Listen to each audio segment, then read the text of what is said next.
राम जी की चाल देखो, आंखों की मचाल देखो, करे ये धमाल देखो।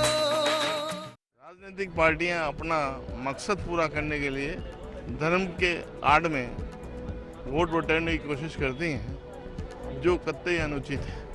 अपना मुद्दा साफ करने के लिए राम के नाम को उजागर किया जा रहा है, उसके नाम पर वोट मांगे जा रहे हैं, जबकि पहले इन्होंने कभी ऐसा नहीं किया था। धर्म किसी को खाने को नहीं देता। धर्म तो अपना अलग चीज़ है, जिसके आप पालन करो, उसको फॉलो करो। बाकी आदमी को अपनी व्यवस्था चलाने के लिए रोजी रोटी और सब सहायता होती है, उसका लोगों को मिलेगा तो उस आधार पे वोट देवें, आर्थिक आधार पे तो बढ़िया रहेगा। धर्म के नाम पे बिल्कुल गलत है। हमारे साथ बांसवाड़ा से समीर साहब जुड़ रहे हैं। समीर साहब, आपका क्या कहना है? सर, मैं ये पूछना चाह रहा हूँ कि ये जिस राम की बात कर रहे हैं उनके बारे में कहा जाता है कि वो मर्यादा पुरुषोत्तम थे और उन्होंने सिर्फ एक वचन के लिए राजपाट को छोड़ दिया था। जी, ये लोग राजपाट के लिए उन्हीं राम का नाम लेकर बदनाम कर रहे हैं। जी, दूसरी बात ये कि ये लोग जो बैठे हुए हैं, क्या ये यहाँ पे शपथ लेके कह सकते कि इन्होंने अपने जीवन में कभी भ्रष्टाचार नहीं किया? जी, आज का मुद्दा है भ्रष्टाचार, न कि सांप्रदायिकता। जी, थैंक यू। मैं लखावत साहब के पास जाऊंगा, लेकिन प्रोफेसर आपसे पहले जानना चाहता हूं, राम का जिक्र बहुत ज़माने से होता रहा है। तुलसी के राम, गांधी के राम और मोदी के राम में क्या फ़र्क है? आपको तुलसी के राम से आपत्ति है? मैं कोई इस धर्म का कोई स्कॉलर नहीं हूँ। मैं जिस पर्पज़ से यहाँ पे आया हूँ, मैं उसको थोड़ा सा संयत करना चाहता हूँ। हम शालीनता से बात करना चाहते हैं, बहस नहीं करना चाहते। जी, और जिन लोगों का एक जेनेटिक कोड बन गया है आक्रामकता, बातों से, व्यवहार से, सड़क पे, पार्लियामेंट में, पता नहीं कहाँ पे है, उससे देश बनता नहीं, बिखरता है। जी, और बात जो मुद्दे की जा रही है वो बात होनी चाहिए, न कि कभी मदीना जा रहे हैं, कभी रशिया जा रहे हैं। ये अज्ञानता का और बात को उलझाने का बात है। हम बात सुलझाना चाह रहे हैं। जी, हम ये जानते हैं कि काठ की हांडी एक बार चढ़ती है, जी, पर कुछ लोगों को ये लगा हुआ है कि शायद दोबारा भी चढ़ जाए। तो जो आपने सुना है उससे मालूम पड़ रहा है कि धर्म का प्रयोग करने वाले लोग धर्मांध हैं और वो सत्ता पाने के लिए सब कुछ करना चाहते हैं। ये ठीक नहीं है। कांग्रेस ने भी और बीजेपी ने भी, जैसे मैं आपको मेरा जो एक्सपीरियंस मैं बता रहा हूँ, इफ्तार पार्टी मुसलमानों को बुला के करते हैं, साल में एक बार खाना खिला करके। मैंने 2-4 बार लिखा तो वो बंद हो गई। ये मैं इसको क्लेम करता हूँ कि पूरे हिंदुस्तान के अंदर जो नेशनल लीडर उन्होंने इस चीज़ को बंद कर दिया। बीजेपी करती नहीं करती मैं कह नहीं सकता जो है। दूसरी बात ये है कि जो चाल चरित्र हम इनके राष्ट्रीय नेता जो बीजेपी के, उनका अगर हम पूरा क्लेवर देखें तो उसमें पता लगता है कि ये मोदी नहीं है, ये आरएसएस का चेहरा है ये। और इसको कह देना इसलिए चाहिए ताकि कम से कम ये तो मालूम पड़े कि आज क्या होने वाला है ये। और मेरा जो सबसे बड़ा शंका है, मेरी सबसे यस मेरी जो सबसे बड़ी शंका है वो ये है कि दोनों ही पार्टियां, पर सबसे ज़्यादा बीजेपी, हमारे देश की प्रजातांत्रिक संस्थाओं को ख़त्म करने पे लगी हुई है।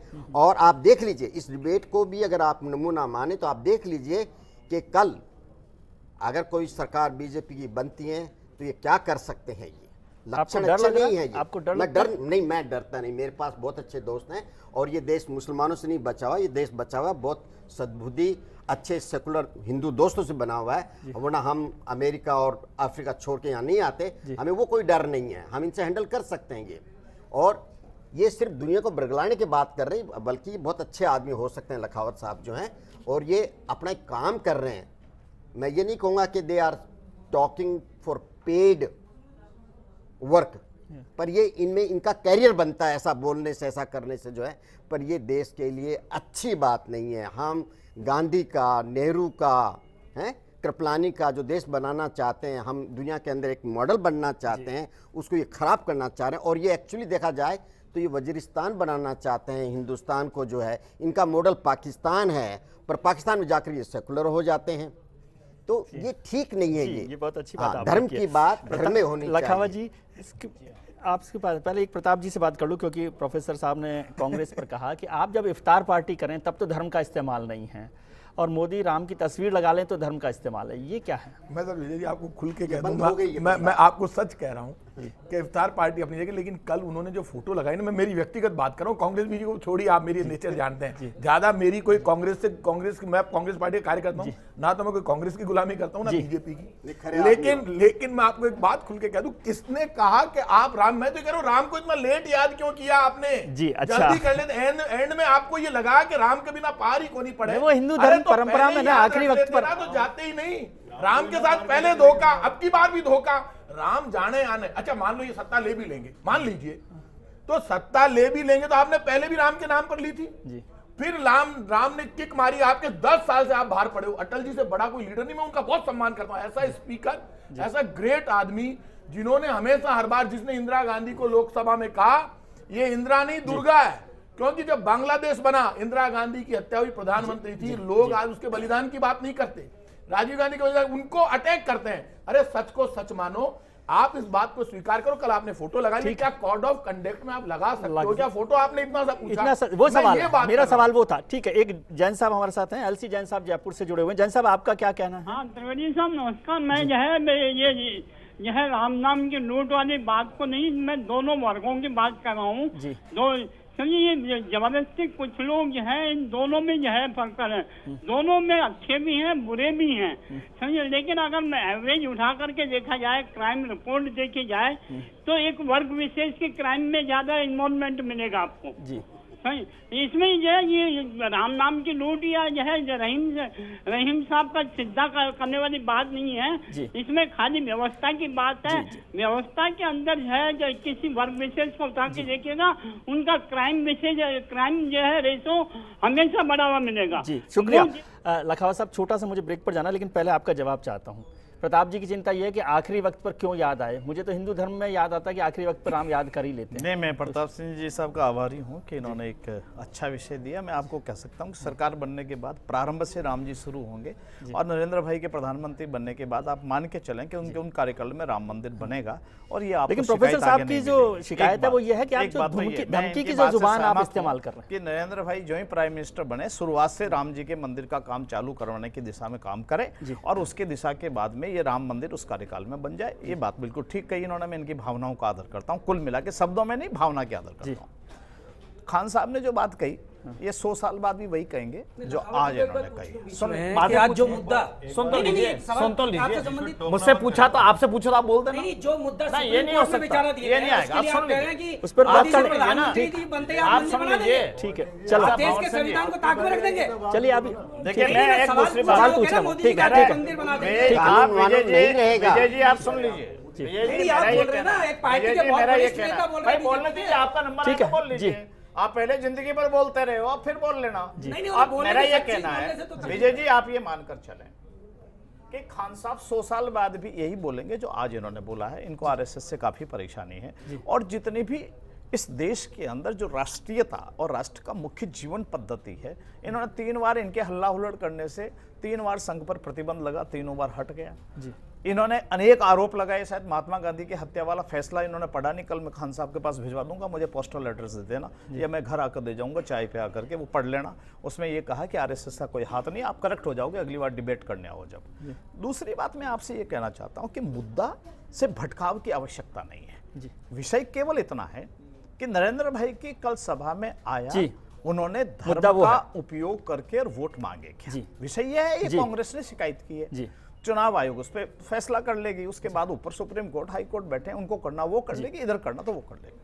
प्रश्न केवल इतना है कि ये जड़ों पे जो आघात करने का काम कर रहे हैं ना, इस पे तेजाब और मट्ठा डालने का काम मेरे कॉमरेड मित्र और खान साहब के जो विचारधारा वाले लोग हैं, ये कहते हैं कि आप हिंदुस्तानियत को भूल जाइए। इनको वो परेशानी नहीं है कि नरेंद्र मोदी ने राम जी का नाम क्यों लिया। यदि वहां जाके और कोई नाम ले लेता, इनको परेशानी नहीं होती। नरेंद्र मोदी, संघ, बीजेपी, आपकी विचारधारा, यानी आपकी विचारधारा हिंदुस्तान जन्म में उसको नहीं मानने वाले हैं, और हम इनके कारण इस देश को छोड़ नहीं सकते। आपका कहना हमारा बहुत साफ बात है, आप जो कहते हैं वही हिंदुस्तानियत है। मेरा ये कहा मैं नहीं, हम वही कह रहे हैं जो राम जी ने कहा जी। हम वही कह रहे हैं जो आदि अनादि काल से हमारे पौराणिक ग्रंथ कह रहे हैं। हम वही कह रहे हैं जो हमारी आस्था कह रही है। राम जब पैदा नहीं हुए, ये खुद कहना पैदा है, नहीं हुए, राम का इनको पता नहीं ये है, हमको वो पढ़ाना चाहते हैं, ये हमको वो पढ़ाना चाहते हैं। अच्छा, एक सवाल, चलिए इस पर चर्चा करेंगे ब्रेक के बाद ब्रेक के बाद बात करेंगे।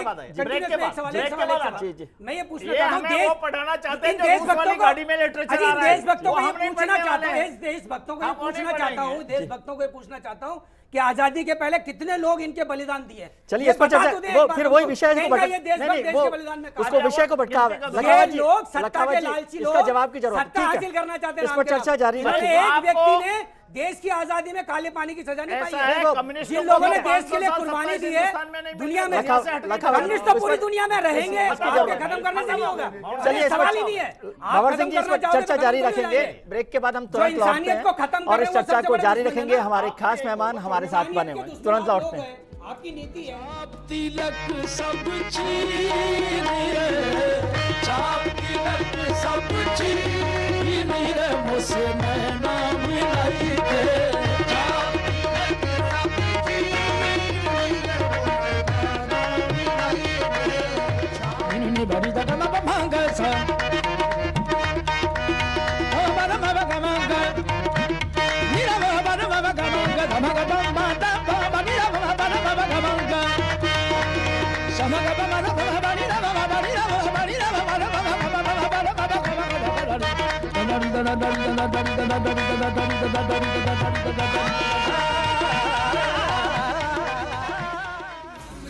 चाल देखो आंखों की मचाल देखो करे ये धमाल देखो।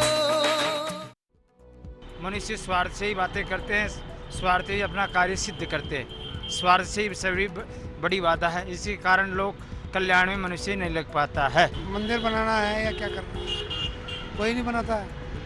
आडवाणी ने भी ये रथ यात्रा निकाली और क्या मंदिर बनवाएंगे, ये करेंगे वो करेंगे, कुछ नहीं निकल। हाँ, इससे देश में हिंसा बढ़ती है और आपस में जातियों के बीच तनाव बढ़ता है, आपसी तनाव बढ़ता है।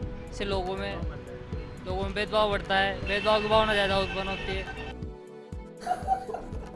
जी, आज के इस खास कार्यक्रम के लिए हमने सवाल पूछा था कि क्या राम का इस्तेमाल आस्था के साथ खिलवाड़ है, और जनता का जवाब है 43% लोग समझते हैं कि नहीं, ये खिलवाड़ नहीं है, और 57% लोग सहमत हैं नरेंद्र मोदी ने जो किया है उससे, ऐसा लगता है। ये जवाब दर्शकों की राय है, जो दर्शक देख रहे थे या जिन लोगों ने वोट दिया। इसका मतलब हिंदुस्तान की राय की तरह से इसको मत लीजिए, जो दर्शक देख रहे हैं या जिन लोगों ने जवाब दिया उसमें से 57% लोग इसे आस्था के साथ खिलवाड़ नहीं मानते। हमारे साथ सवाई माधोपुर से दर्शक जुड़ रहे हैं, ललित शर्मा साहब। शर्मा साहब, आपका क्या कहना है? सर, मैं ये जानना चाहता हूँ कि सभी हम लोग जाति और धर्म के नाम पर वोट के बारे में राजनीति कर रहे हैं, सभी लोग हम आपस में एक दूसरे के ऊपर उंगलियां उठा रहे हैं, तो क्या हम लोगों को एक पर्टिकुलर मुद्दा जो कि भ्रष्टाचार है उस पे हम लोगों को कॉन्सेंट्रेट नहीं होना चाहिए? क्या हम लोगों को जो गरीब है और जो यूथ वर्ग है जिनको की जॉब नहीं है, फैसिलिटी, जो लोग अच्छी पढ़ाई करके और जो जनरल कास्ट है या अदर कास्ट है वो सब अपनी अच्छी पढ़ाई करने के बाद में भी अच्छी जॉब नहीं ले पा रहे हैं, तो क्या हम लोगों को उनके बारे में नहीं सोचना चाहिए? जी, बहुत शुक्रिया। प्रोफेसर साहब, आपको लगता है कि पूरे जो इलेक्शन की जो डिबेट थी, जो विकास से शुरू हुई थी, भ्रष्टाचार के खिलाफ शुरू हुई थी, वो कहीं आके डाइवर्ट हो गई है और ओवरऑल फिर वहीं पर पहुंच गए हम? यस, बंदर अपनी चाल नहीं भूलता, कुत्ते की पूंछ हमेशा टेढ़ी रहेगी, ये हकीकत है ये। क्योंकि मैं वॉच कर रहा हूँ कि गुजरात में जब से श्री नरेंद्र मोदी चीफ मिनिस्टर बने हैं तब से जिन जिन मुद्दों पे वो बोलते गए हैं, वो उनका जो 10 साल या 8 साल का पीरियड रहा है उसमें हमेशा वो गुजरात पे रहा है। और वो स्वाभिमान भारत, मेरे 6 करोड़ लोग, मेरे गुजरात के लोग, वो इतने आत्मसात हो गए इन चीज़ों के अंदर कि वो एक लोकल लीडर बन के रह गए। पर फिर उनको जल्दी से सपना आया कि मैं कुछ बन सकता हूँ, तो फिर उन्होंने जो काट मार अपनी पार्टी के अंदर करी, वो न तो सुसंस्कृत थी और न वो तिरकिक थी। इन बातों पे जाना जरूरी पार्टी की चिंता क्यों करना आपने? This man is ruthless. और वो टमाटर, प्याज, नमक बेचते बेचते अब विकास बेचने लगे। तो भाई अगर अयोध्या के अंदर, फिरोजाबाद के अंदर आप विकास की बात करते हैं तो वही सड़क की और नमक की और टमाटर की बात करते कि गुजरात, और दूध की बात करते, वो न करके वहाँ पे फ़ौरन उनको जो है राम याद आया। एक दूसरी बात मैं आपको बार बार ये कह रहा हूँ, लखावत साहब से विनम्रता से मैं कहना चाहता हूँ, ये देश सड़कों से, पानी से, लोगों की तकलीफ़ों दूर करने से बनता है। आपका धर्म आपके घर, आपकी गली में आप उसको रखिए, पर ये जो दोनों पार्टियों के लोग मौके बेमौके साधुओं को और इमामों को लाके खड़ा करते हैं, मंदिर मस्जिदों में जाते हैं और ये उर्सों पे चादर चढ़ाते हैं, ये धोखा पट्टी हो रही है। ये इन चीज़ में मैं खुला विरोध करता हूं कि किसी के आदमी की तरफ से चादर नहीं चढ़े। अब मैं मोदी पे बात आता हूं कि उनको किसी बेवकूफ़, मैं दोबारा कह रहा हूं, इमाम ने टोपी पेश करी, उन्होंने नहीं पहनी, वो कह रहे हैं मैं मेरी परंपरा पालन करता हूं। मैं एक आज एक्सप्लेन कर दूं एंथ्रोपोलॉजिकली कि ये जो स्कल कैप या जो टोपी है ये मुसलमानों का प्रतीक नहीं, यहूदी भी पहनते हैं, क्रिश्चियंस भी पहनते हैं और मुसलमान भी पहनते हैं, इसलिए ये करना। पर आसाम में जाकर के वो हैट पहन लेते हैं, वो उत्तरांचल में जाकर के जो है वो जनता देख रही है ना प्रोफेसर साहब, तो इसमें कोई आपत्ति नहीं, जो जनता देख रही है हम सब लोग देख रहे हैं उस पर। भवर जी छोटी सी बात, बहुत कम, मैं तो अंडरलाइन कर रहा हूँ। एक खास बात ये मोदी जी के पीछे की बताना चाहता हूँ, असली जो इसके पीछे जो चीज है, थोड़ा कम वक्त है, मैं आपको बताना चाहूंगा। जब हिटलर को जर्मनी में प्रोजेक्ट किया था ना, वो पूंजीपतियों ने किया था, उन्होंने पैसे दिए थे और हिटलर ने सत्ता में आने के बाद उनको बंदी शिविर बनाने का अधिकार भी दिया था। आज यही भारत में हो रहा है कि तमाम उद्योगपति एक नया हिटलर भारत में पैदा कर रहे हैं। आपको कोई व्यवस्था पर भरोसा है नरेंद्र मोदी की सरकार पर जो आ सकती है? आपको लग रहा है कि आप नरेंद्र मोदी के भरोसे बैठे हैं? अडवाणी जी ने तो आपको बनाने नहीं दिया मंदिर। देश किसी भी नेता के भरोसे नहीं बैठा, लोकतांत्रिक आप नहीं बैठे भारतीय जनता पार्टी के भरोसे। मेरी बात सुनिए आप, लोकतांत्रिक व्यवस्था में चुनाव होते हैं, चुनाव में सरकार आती है, सरकार का एक मुखिया होता है जो देश का प्रधानमंत्री बनता है, वो अगले 5 साल तक अपनी रीति नीति तय करता है और देश की दिशा तय करता है। आप भरोसा करते हैं कि आपका जो मंदिर निर्माण का सपना है वो नरेंद्र मोदी पूरा करेंगे? 200% भरोसा करते हैं। चलिए प्रताप जी, क्या आपको आपत्ति है कि मंदिर निर्माण को लेकर? या हमें मंदिर निर्माण को लेकर या बीजेपी के किसी कॉज पे आपत्ति नहीं है। इस देश का संविधान क्या कहता है उसके अनुसार काम करने की कसम जब नरेंद्र मोदी खुद हर इंटरव्यू में बोल चुके हैं जी, मैं वो सवाल कि आप आरएसएस के अनुसार चलेंगे, बोले नहीं, बोले बोले मैं तो देश के संविधान के अनुसार चलूंगा। ये उनकी बात सुन ही नहीं रहे हैं जी। लखावत साहब अपने मन से कह रहे हैं, जो लखावत साहब, प्रताप जी जो कह रहे हैं, और राम अकेले बीजेपी के नहीं है, ये बात क्लियर है। ठीक है, संघ की विचारधारा की बजाय संविधान पर चलेंगे, ये मोदी साहब ने भी खुद ने कहा। विजय जी ये बात, और संविधान जो है, प्रताप सिंह जी की इस बात से संविधान जो है राम कोई मंदिर हमारे निर्माण नहीं की है, राम इजाजत सारे नहीं देता। देश के हैं, राम सारी दुनिया के हैं, आस्था के हैं, सुशासन के हैं, राम राज्य के हैं, इस देश को आगे बढ़ाने वाले हैं, दुष्ट राक्षसों पे विजय प्राप्त करने वाले हैं। रावण पर विजय प्राप्त करनी है तो राम ही आने वाला है। और ये मैं सुन लीजिए भवन सिंह जी, महाराणा प्रताप का नाम आया था, अब तो महाराणा प्रताप का सेनापति हाकिम का सूर था, मुसलमान था। आज जो रावण है महाराणा प्रताप का नाम लेते हैं, ये भूल जाते हैं कि हाकिम का सूर सेनापति था महाराणा प्रताप का, समय नहीं और है, केवल अकबर एक का जानना। सेनापति राजा मान सिंह था। ये इस देश की परंपरा, हिंदू मुसलमान नहीं, लखावत साहब प्यार और फैजाबाद में आज तक दंगा नहीं हुआ, फैजाबाद में हिंदू मुसलमान एक हो गए रह रहे हैं, लेकिन ये पूरे देश को लड़ा रहे हैं। और हसन साहब आप संविधान के हिसाब से चलेंगे, पूरे नहीं होने नहीं, वाले। मैं समझे तो हम तो इस देश को एक रखेंगे, वो पूरा होगा। चलिए इस पर भारत की धरती, चलिए भारत धर्मनिरपेक्ष देश है, ये किसी एक का देश नहीं होगा कभी। ठीक है, ये आपका सपना भी सपना पूरा नहीं होगा, राम राज्य होगा, आपका सपना भी पूरा नहीं होगा कभी। लखावत जी बहुत बहुत ये शुक्रिया। धर्मनिरपेक्ष देश है, संविधान के अनुसार चलेगा, इसलिए भवन सिंह जी राम राम। ये दादागिरी नहीं चलेगी आप लोगों की। ये देश महाराणा प्रताप का सेनापति हाकिम का सूर होता है और अकबर का सेनापति राजा मान सिंह होता है। महाराणा प्रताप का सेनापति एक मुसलमान था और अकबर का सेनापति एक हिंदू था। इस परंपरा को ये तो बीजेपी को आपत्ति है, आरएसएस को आपत्ति है भाई। ठीक है, और किसको आपत्ति है? हिंदू मुस्लिम को लड़ाने के काम कर रहे हैं ये लोग। बहुत बहुत शुक्रिया। आज देश को बांटने का एकता की तो बात ही नहीं कर रहे। भवर सिंह जी, ये देश धर्मनिरपेक्ष है और बिल्कुल, धर्मनिरपेक्ष ही चलेगा और सभी लोगों के लिए चलेगा। और अरे टुकड़े आप भी करना चाहते हैं हिंदुस्तान के, ये बोलो ना, धमकी आप टुकड़े करना चाहते हैं। आप सब लोगों का एजेंडे में कह दो एक और पाकिस्तान बनाएंगे। आप सब लोगों का बहुत बहुत शुक्रिया। बोलोगे एक और पाकिस्तान बनाएंगे। ठीक है, आपका रूस का टुकड़ा हो गया ना, भारत को तोड़ने आ रहा है। अरे रूस के टुकड़े तो कोई वो भी ठीक है, बहुत बहुत शुक्रिया आप सब लोगों का। आप बिग फाइट में इस चर्चा में हिस्सा लिया, आप लोगों ने, आप सब लोगों का। ओल्ड एज में डिमेंशिया हो जाता है, ठीक है, बीजेपी में डिमेंशिया शुरू हो चलिए गया। आप सब लोगों का बहुत बहुत शुक्रिया बिग फाइट में आने के लिए और मेरा ज्ञानवर्धन करने के लिए। कल फिर हाजिर होंगे नए मुद्दे और नए मेहमानों के साथ। तब तक के लिए बहुत बहुत शुक्रिया। खुश रहिए, खुश रखिए और चलते चलते एक खूबसूरत गीत।